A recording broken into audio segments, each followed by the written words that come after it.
there is one on the table, so Matt. We have some, we have a few. So we'll go through the ones that people wrote, and then we'll take them from the floor. I Well, why don't we start with this one? It's a good one. What are you going to do to ensure that I will get my full Social Security benefits that I have paid into for 40 years? Who wants to go? Okay, so I'll take it.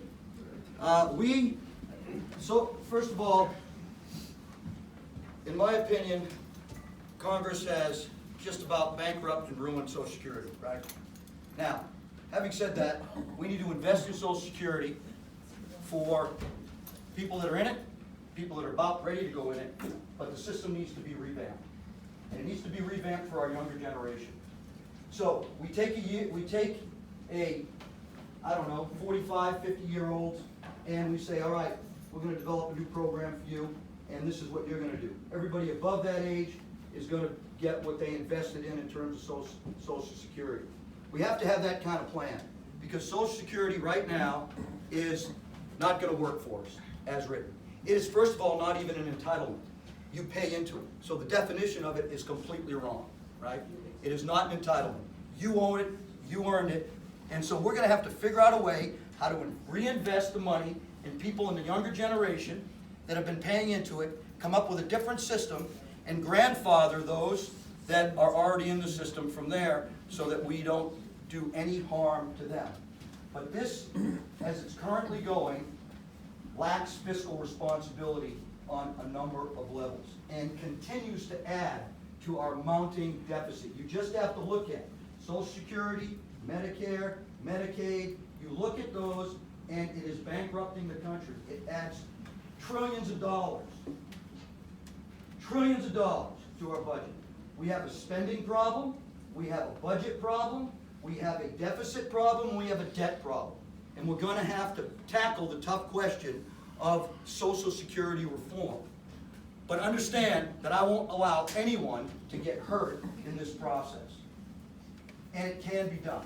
It just requires people down there with the will to do it and the will to take care of you, to make sure that you get one, what you invested in, and we take care of our younger generation under a different model.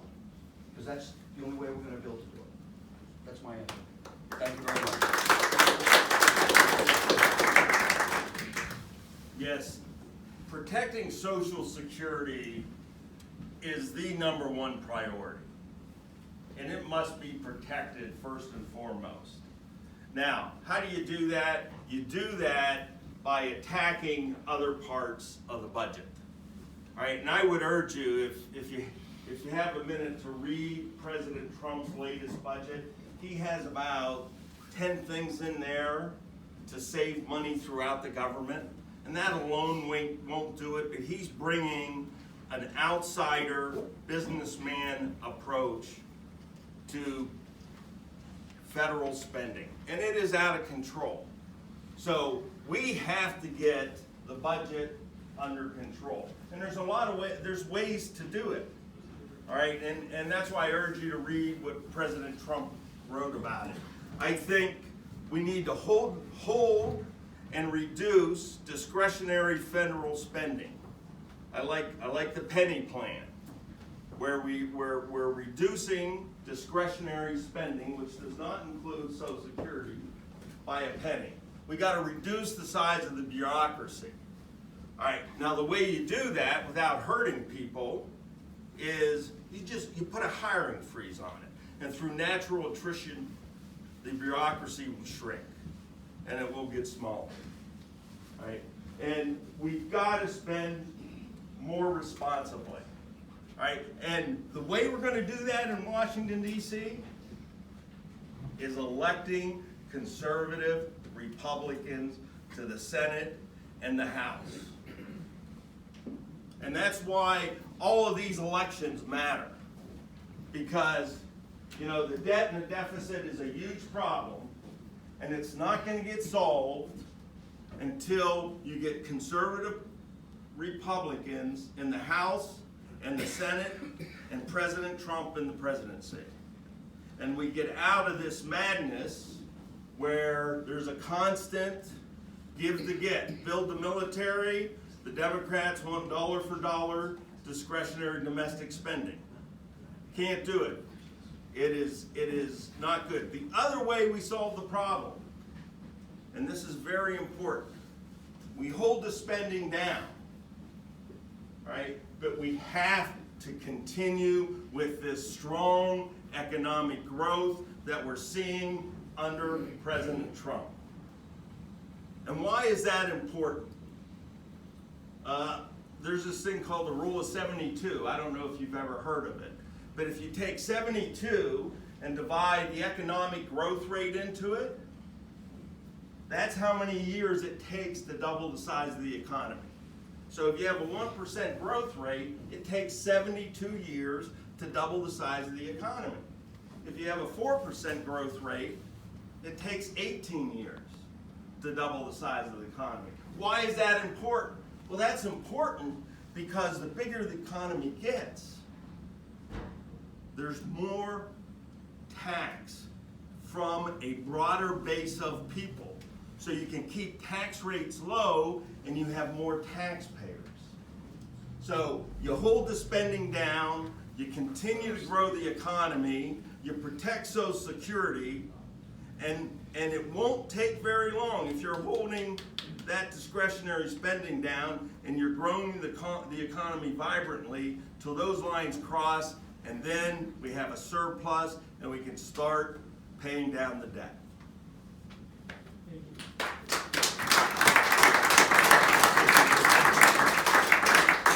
Okay, this is, I love this question. How do you explain the Sanders phenomenon? Is it education? Is it, what's going on there? And what can we do about it? How can we fix this issue? Free trips to Venezuela. Who wants to go first? Who are you? So, I teach at New England College. I teach full-time. I got these kids in my classroom, right? I teach 4 classes there, 2 on leadership, 1 on Afghanistan, and 1 on Africa, right? And the Bernie Sanders phenomenon, when he went to New England College, didn't hold water. I had a kid in my class, came to class day 1, with a Bernie Sanders sticker on his computer, okay? After Bernie Sanders spoke, he came into the classroom with a Don Bolduc U.S. Senate sticker. And he said, what he said to us really didn't hold water. It didn't make sense to us. The Bernie Sanders phenomenon is because we have a generation that we created.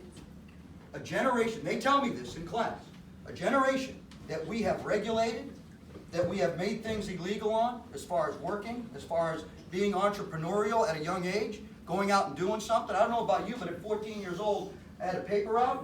I was working as a groundskeeper at a hotel, and I was working in my uncle's ski shop, Pichet Ski Shop, right? I was doing all those things at 14 years old. I could do anything I wanted. Now they can't. And they feel restricted. And they get told they can't do these things, and so they become lazy. So when they hear somebody offer them something that sounds really good, free this, free that, they don't understand because they're not getting educated in high school to understand economics, to understand our Constitution, to understand free market system, capitalism. They're not getting any of this education. It's absent from high school, right? And we've told our high school students that you have to be, if you're not going to go to college, then you're a second-class citizen. So if you're not on the college track, forget about it. And it bothers them. We need to open that up to agricultural, to trade, to technical, to college, all those things, and give them more opportunities. And then allow them inside a system that a community regulates so that they can get out there and work and do something. They go, you made us lazy.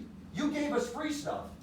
And now you're complaining about it. But I'll tell you one thing. What I know about this generation, they can't be duped. They're smart. They're courageous. I commanded them in combat. I handed the flag to some of their parents. I know this generation, this younger generation. They are smart. They are strong. They have initiative. They want to work. But our education system and the control from Washington, D.C., from this, we're going to give you everything, we're not going to make you work hard for it, and then we're going to set you out in the world without the proper tools to be able to survive. But I know this generation. I've seen them. I've seen them in combat. I've seen them do great things, and they can do great things. What's not happening in this country is we're not getting out there and hammering this socialist diatribe, this socialist ideology, this statist control and assaults on our Constitution and our Declaration of Independence. Most of these kids can't even tell you how many branches of government we have. We got to change that. It's our fault. You're looking at the problem. I raised 3 boys. I see some of the mistakes I made, right? God gave me a second chance and has given me 3 grandchildren. I'm not making the same mistake. Right? Yeah, you never know, right? So we got to be out there, and we got to be out there hard and fast and challenging everything that man says. That's the phenomenon. The phenomena is free this, free that. And I feel it. I graduate from college, and I have a mortgage but no house, right? My opportunities are less. I can't make the pay that I want to make. Hell, I'm not even sometimes willing to put the hours in for it or show up on time. In my class, you get a higher percentage of your grade is factored in on being on class on time and not missing class than it is on the midterm and final, because I'm trying to teach them about life, to be there on time, to work hard. So this phenomenon, it's short-lived. It's like I get up there and tell everybody that they're going to have everything for free. What's hard is to tell people, hey, we got a crisis here, and we need to fix this, and we're going to have to tighten our belts, and we're going to need your help. That's way harder to say, but that's a responsible message, not an irresponsible message on the ears of children who are easily influenced. And it's wrong. But I know they're better. I know you're better. I know I see you, right? I'm looking right at you. And we have to invest in them. They're watching us. We got to start setting the example. Thank you.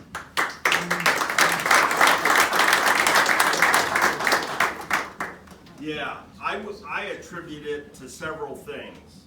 First of all, the Democrats are in denial and disarray. They're in denial because they have no message. You know, their message is purely negative. Everybody's a victim. And they're in disarray for the following reason. Think about this for a second. Ocasio-Cortez was sworn in to the House of Representatives 13 months ago. That's all. And she has changed that party to a socialist party. And Bernie Sanders is benefiting from that. But they have no message. Now, you know, I will tell you that the young people in this country, they of course cover the whole spectrum. And I think you've heard about my experience at Dartmouth last week. If you haven't, I was invited there to go speak with the college Republicans, and then the threats came in and college Republicans had to cancel it because they had safety concerns. But I went up there anyway, and I spent some time with about 15 young people at Dartmouth. And you know, they're good, ambitious, conservative Republicans, so they're out there. I got a nasty letter today from the Dartmouth Democrat, young college Democrats, and so we sent a letter back and said I would be glad to go there and talk with you, and let's have a civil discussion. We'll see if they'll do that. My other experiences with young people is I have 2 sons at West Point right now. One's a senior, one's a sophomore. And I've had the privilege to interact with a lot of West Point cadets. Because one of the other things I do, I'm chairman of the board of the Army West Point Athletic Association. And these young people that are volunteering to serve this country are amazing.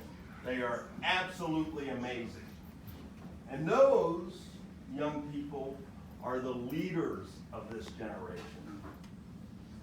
And they will lead the other young people to do great things. I believe that. Now, if you haven't read it, I wrote an article, it's in foxnews.com, about millennials, and I urge you to go read it. But the whole Bernie Sanders phenomenon is really comes down to this. There's two things about socialism. The strongest argument for socialism, it sounds really, really good, doesn't it? The strongest argument against socialism, it never works. You know, so people are getting, you know, attracted to the sound of it, but we'll educate them that it never, ever, ever works. And it will not happen in the United States of America.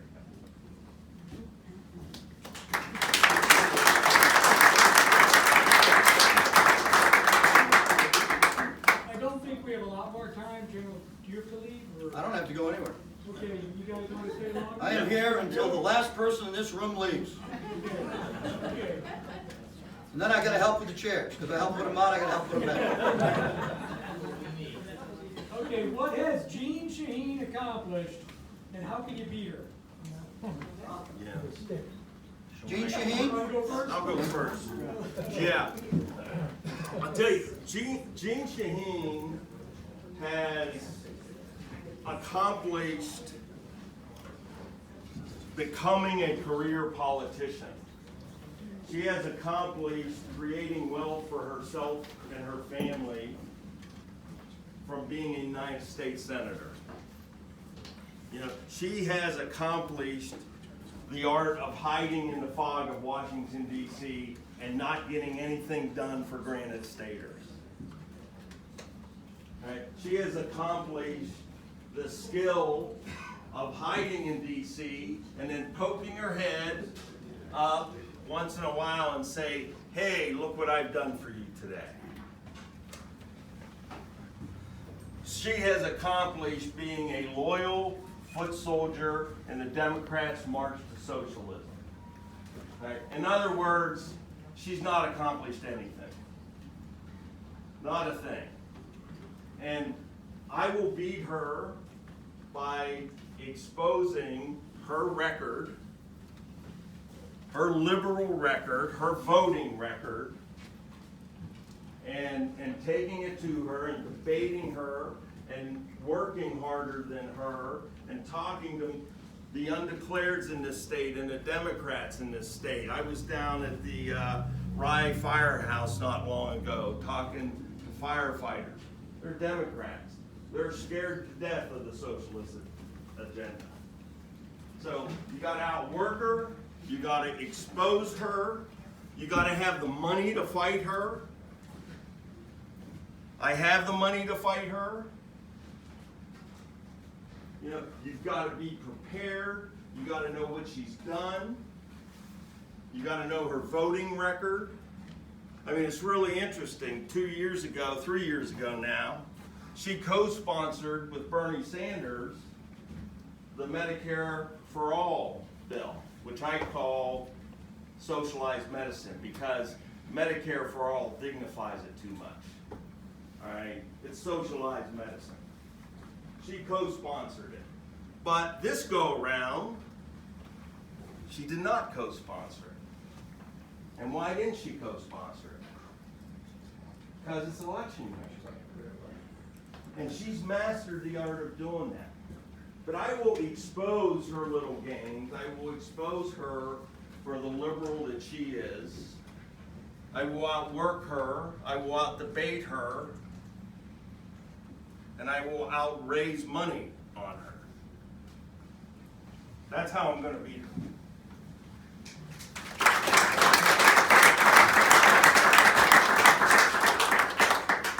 Okay, so I think Jean Shaheen's accomplished a lot in her career.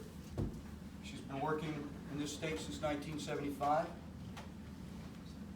She has served her state in the best way that she saw fit.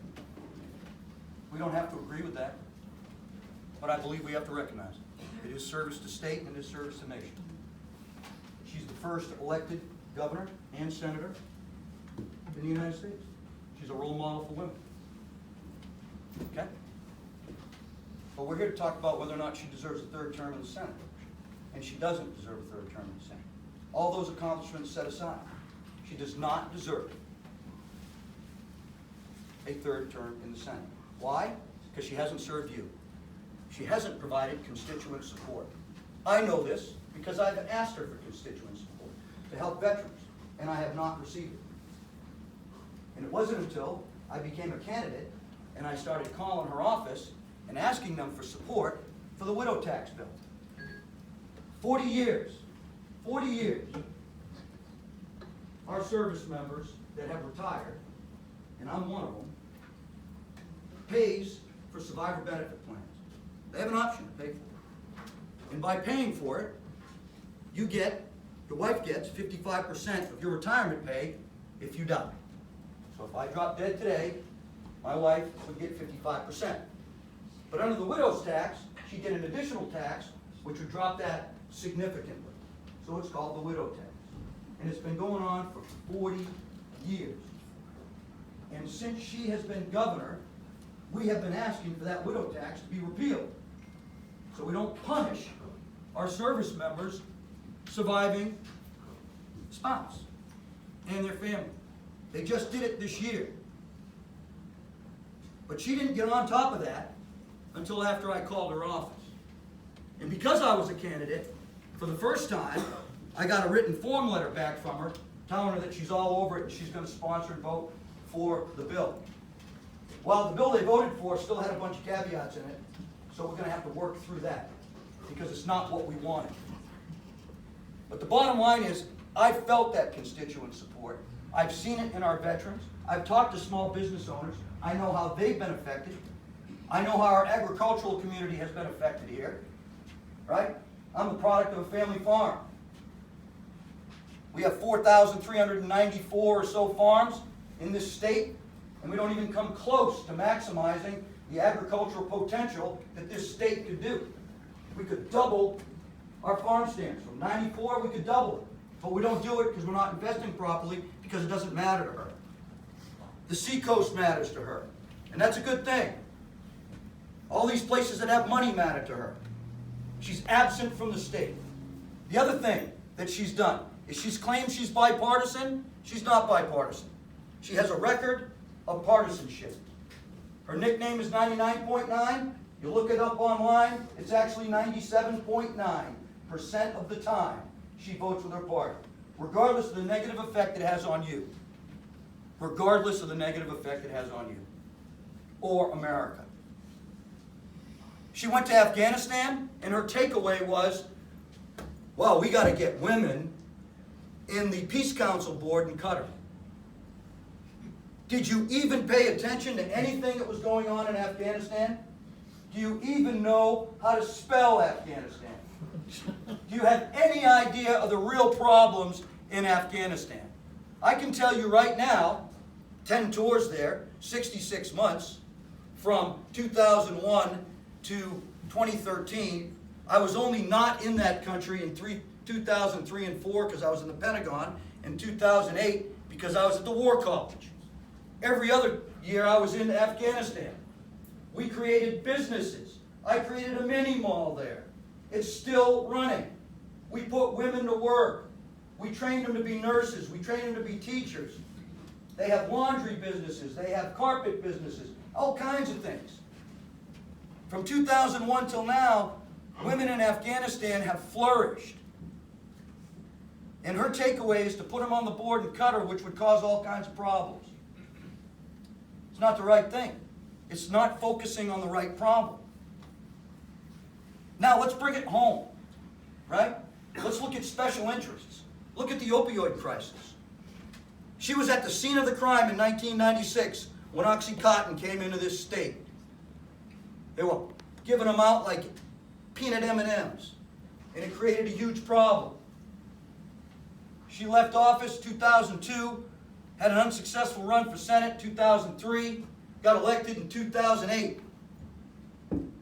She's been taking money from Big Pharma from 2007 till the present. Now she'll tell you that it's through a PAC, so she doesn't really take it. But I'm not interested in lies and half-truths. You get that money, you bring it into your campaign, you spend it, you take it from them. So she can't blame them, which is what she does. The opioid crisis hasn't gone anywhere. It's gotten worse. It's transitioned from Oxycontin to heroin to fentanyl. We don't have a comprehensive plan to treat it. We don't. Prevention, intervention, treatment, and service support is what we need, and we're only doing intervention. It's not working for us. She throws a lot of money at it. No solution. Same thing with the mental health crisis here. Our young kids from 14 to 24, suicide rate's gone up 50% in this state. While she's been senator, and she's sworn to protect veterans, while she's been senator, from 2008 to 2018, 60,000 veterans have committed suicide. 60,000. More than the Vietnam War. This is terrible. And she promised to help veterans. She promised to deliver help to them. She hasn't done it. These are serious problems. The education of our children. She has not invested in any change in that. And if I have my way, the Department of Education is history. So I'm telling you right now, that's the record that needs to be challenged. I will challenge it. I will beat her. I will beat her. Thank you very much. God bless you.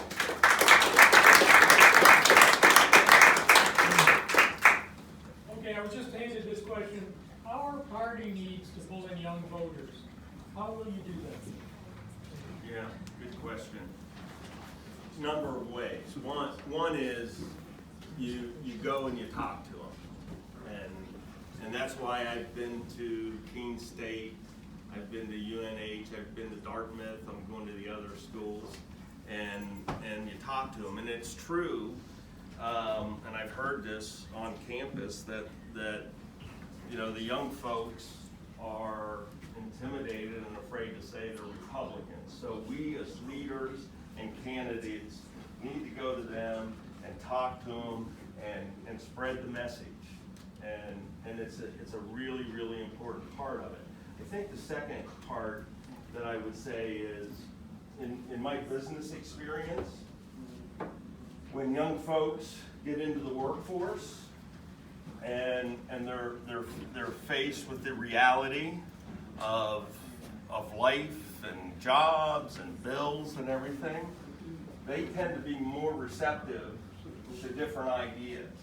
And I've had a lot of young lawyers come into my business, and they come in as very liberal, and we talk to them about building a business and becoming successful, and you know, and they get it pretty quickly.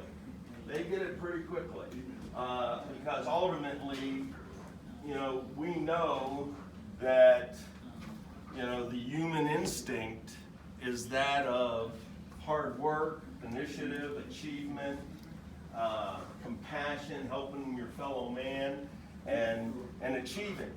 And that's what's made America great.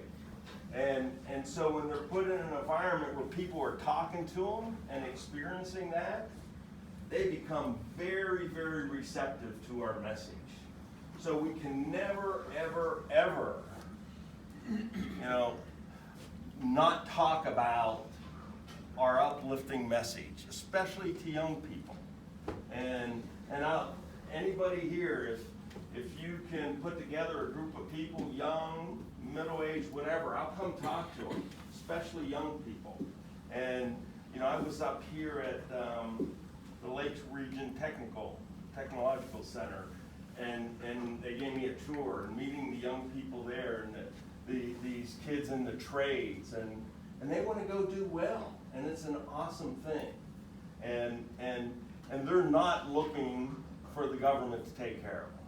But we got to continue to talk to the young people. The other thing we got to do is we got to attack the problem in the schools. And the way to attack that problem is school choice.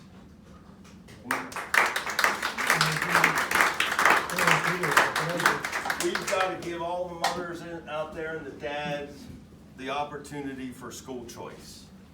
And because when that competition comes to play in our education system, you know, maybe these teacher unions will start focusing on their job and teaching our kids some values.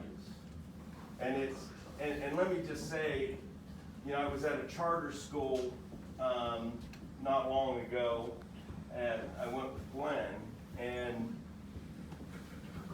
you know, we met with the executive directors, doing a wonderful job at this charter school, and you know, and he was really upset and disappointed with the Democrats in this state for not accepting the $46 million from the federal government for charter schools. You know, and what did we hear from Gene Shaheen about that? Nary a whisper. You know? So school choice is a very important part of bringing young kids into the Republican Party.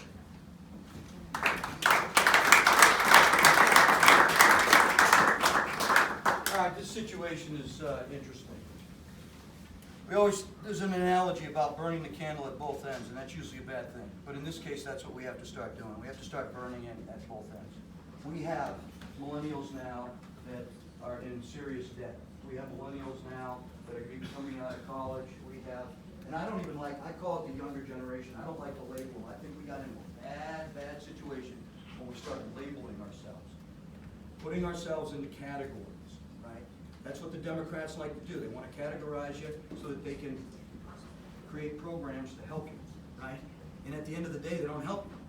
Well, we have too much government control over the education process, so we need to start getting rid of that. And that's first, getting rid of the Department of Education. The second thing is we need to empower our communities, okay?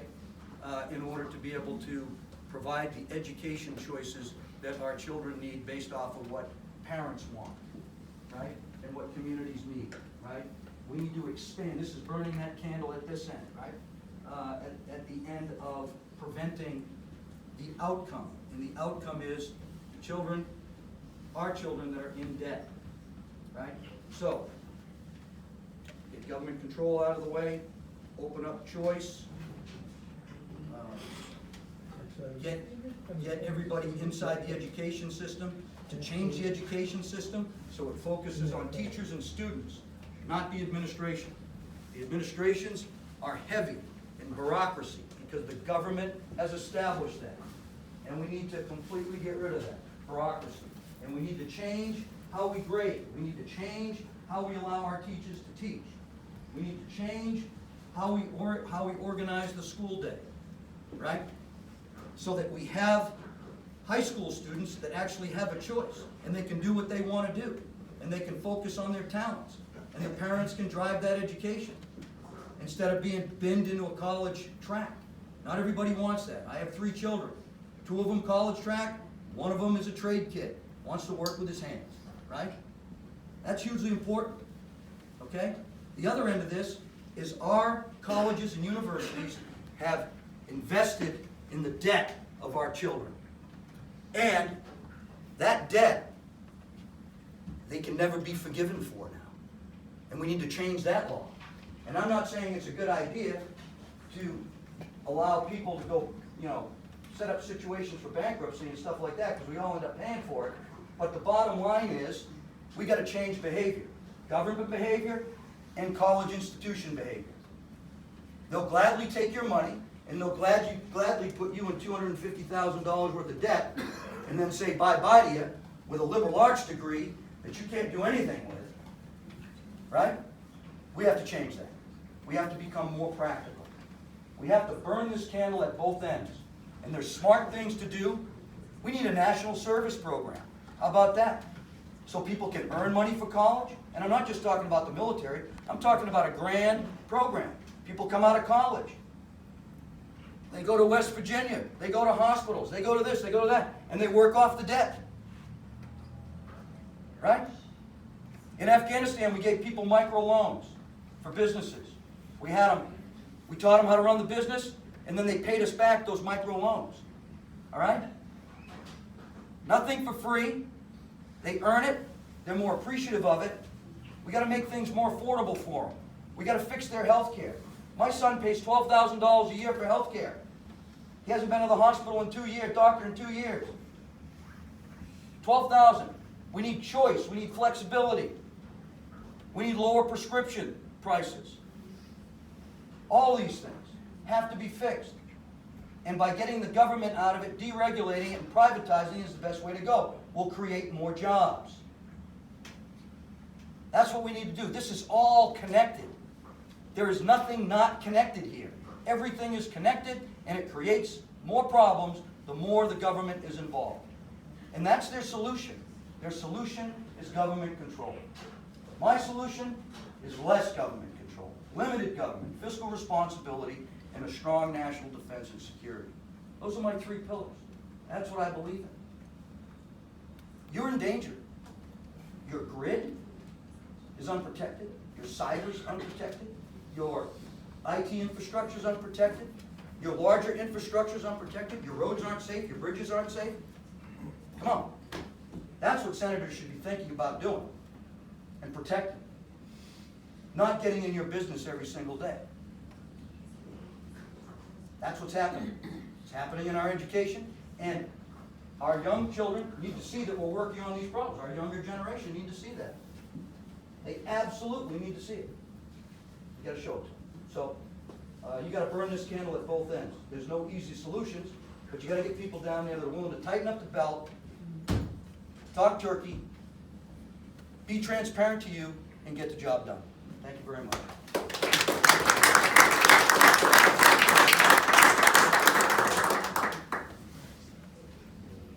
All right, so we've been going for more than an hour now. I think what we're going to do is give each candidate 2 minutes for closing remarks, and then we have a couple items to auction, and we're going to ask Senator Bradley to conduct the auction if he'll agree to do so.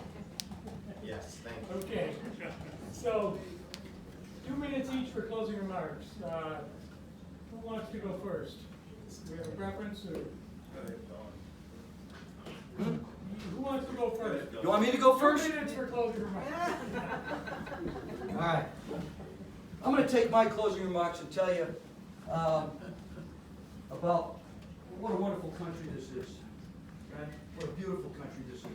What great opportunity that we have in this country. I lived the American dream. I went from private to general, bottom to the top. I don't say that to brag, I say it because that's the American dream. I had the opportunity to live it. What I did this weekend was I was down in Ennis, Texas for Helicopters for Heroes.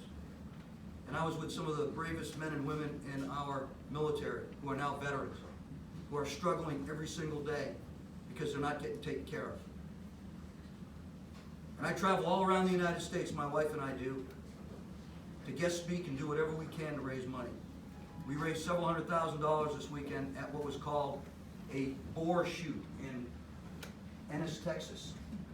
We strapped these veterans in, multiple amputees, you name it. They had it. Some of our most severely physically and mentally injured service members that are struggling every single day. Strapped them into helicopters, gave them an M4, 3 magazines with 30 rounds in it, and they went hunting boar. Boar in Texas is a huge problem. Killed 36 people in Ennis, Texas alone this year so far, right? They killed over 1,000 boar. 1,000 boar. It was awesome, right? Doesn't even make a dent.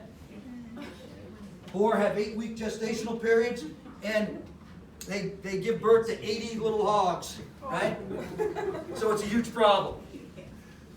But I was inspired by this. I'm getting ready to leave Texas. I'm standing in line at the airport. I look up and I see a guy in a blue shirt, a hat, says Miracle on Ice, 40 years. I said, love the hat, love the shirt. Why are you wearing it? And he goes, well, I'm Jim Craig, I was the goalie. Huh? So Jim Craig and I had about a 20-minute conversation, and we're going to work together to help veterans. And I feel very, very pleased for that. Now, remember, yesterday was the 40th anniversary of beating the Soviets. I watched that game. Many of you in here, you guys weren't even around, forget about it, right? You got to watch the movie, though, Miracle, right? You watch it? Okay, good. And then today, we won the gold medal against Finland. So it is great to be an American, but more importantly, it's great to take what you've been given by God and your family and your community and reinvest it. So thank you very much. Thank you.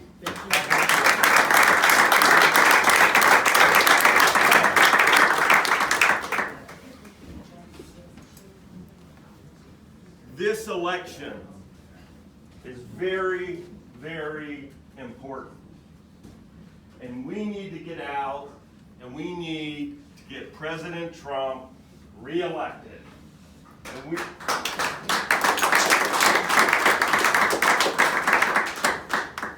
we can't take this lightly. You know, this is about maintaining our individual liberty and our economic freedom. And we need to get out and we need to volunteer and we need to work hard to re-elect Chris Sununu. Yeah.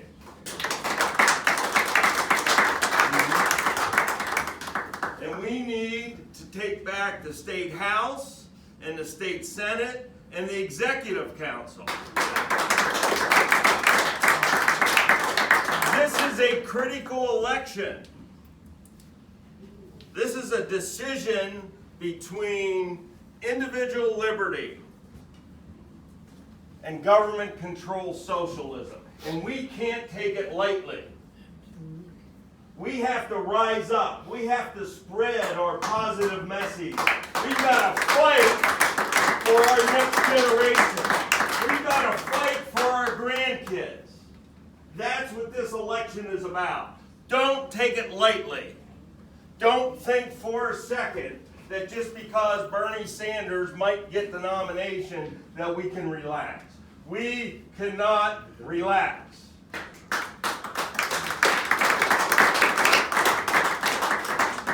And I need your help, your vote, and your support so I can beat Jean Shaheen and retire her to her home in York, Maine. Thank you.